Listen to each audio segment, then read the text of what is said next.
ప్రభువు నామమున అందరికీ శుభోదయం. ఈరోజు దేవుని వాగ్దానము ఏమనగా, ఫిలిప్పీయులకు రాసిన పత్రిక 4వ అధ్యాయము 19వ వచనం. కాగా దేవుడు తన ఐశ్వర్యం చొప్పున క్రీస్తు యేసునందు మహిమలో మీ ప్రతి అవసరమును తీర్చును.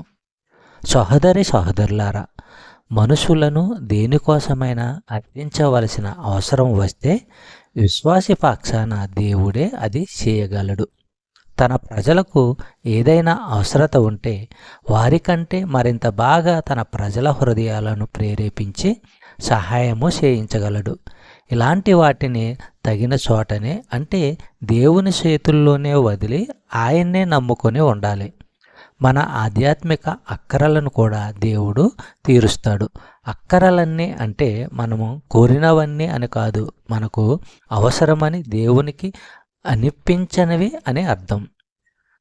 మేకా గ్రంథము 7వ అధ్యాయము 7వ వచనము మనము పరిశీలించినట్లయితే, అయినను యెహోవా కొరకు నేను ఎదురు చూచెదను, రక్షణకర్తయగు నా దేవుని కొరకు నేను కనిపెట్టియుందును, నా దేవుడు నా ప్రార్థన నాలకించును.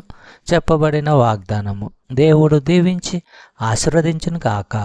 ఆమేన్.